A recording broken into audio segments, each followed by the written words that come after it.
Hey everyone, Revelation 2:12 through 17 says, "And to the angel of the church in Pergamos write, These things says he who has the sharp two-edged sword. I know your works and where you dwell, where Satan's throne is. And you hold fast to my name and did not deny my faith, even in the days in which Antipas was my faithful martyr, who was killed among you, where Satan dwells. But I have a few things against you, because you have there those who hold the doctrine of Balaam, who taught Balak to put a stumbling block before the children of Israel, to eat things sacrificed to idols, and to commit sexual immorality. Thus you also have those who hold the doctrine of the Nicolaitans, which thing I hate. Repent, or else I will come to you quickly and will fight against them with the sword of my mouth. He who has an ear, let him hear what the Spirit says to the churches. To him who overcomes, I will give some of the hidden manna to eat. And I will give him a white stone, and on the stone a new name written, which no one knows except him who receives it." So listen, verse 12 is already explained in Revelation chapter 1, verse 16, and verse 20 videos. Go check them out if you haven't already. Now, Pergamos means citadel in Greek and was the capital of Asia Minor at that time. It was located on a high hill 50 miles north of Smyrna and about 85 miles north of Ephesus. Now, Antipas was not Herod Antipas, the Roman ruler mentioned in the Gospels. No, this Antipas is the faithful martyr only mentioned in Revelation.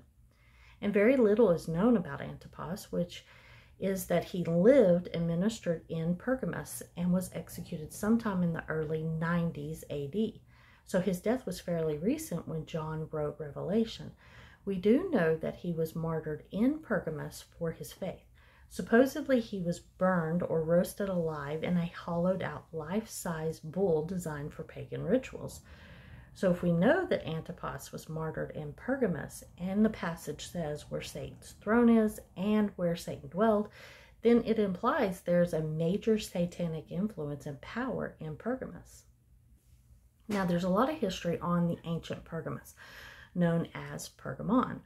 One very interesting fact is the great altar of Pergamon, possibly dedicated to the Greek gods Zeus and Athena, but also known as Satan's throne.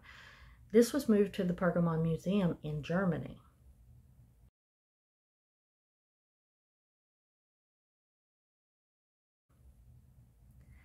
If we look at Google Maps, we see the Pergamon Athena, Temple of Zeus, and this sanctuary of Demeter.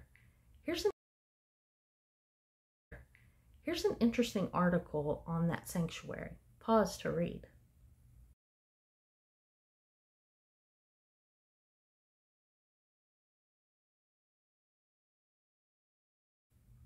No doubt there was a heavy presence, a heavy evil presence, pagan presence in the Pergamos time, especially when this letter was being written to the church. Now, Christ stated the Pergamos church held fast to his name and faith, but he had a few things against them. Now, Ephesus had one thing against them, but Pergamos had two main problems: the doctrine of Balaam and the doctrine of Nicolaitans inside the church.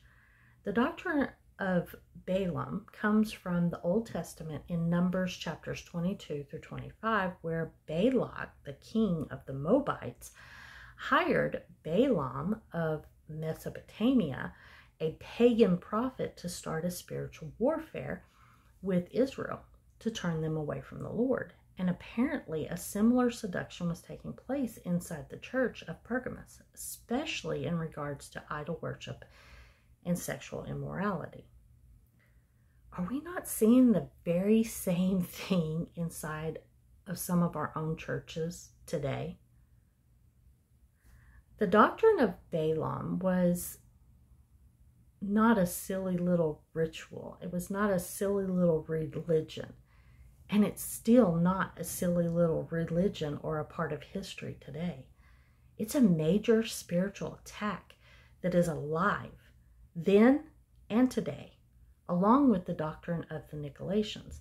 Now, I'll do a separate video on the Nicolaitans, but for now, realize that these two doctrines were inside the church.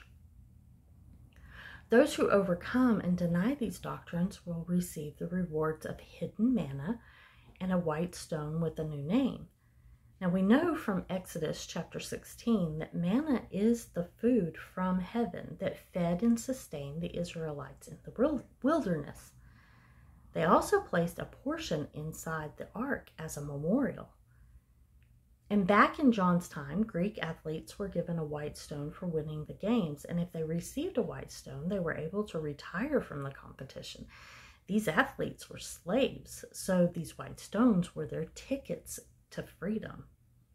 Now, this could mean those in Pergamos church who refuse the pagan feast will receive a heavenly feast with special seats with their names on them at the table in paradise.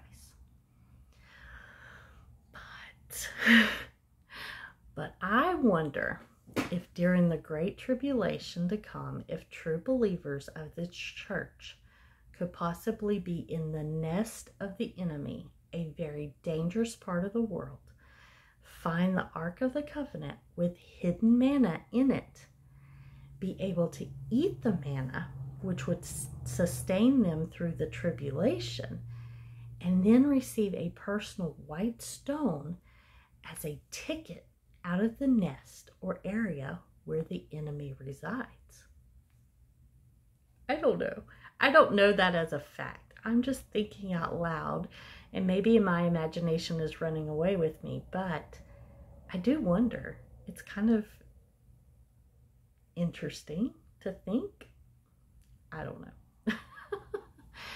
But what we do know is that those true believers of the Pergamos church will get a personalized ticket to everlasting life and a heavenly feast.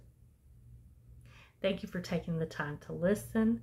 I love each and every one of you. Y'all have a great day full of blessings, and I'll see you in the next video.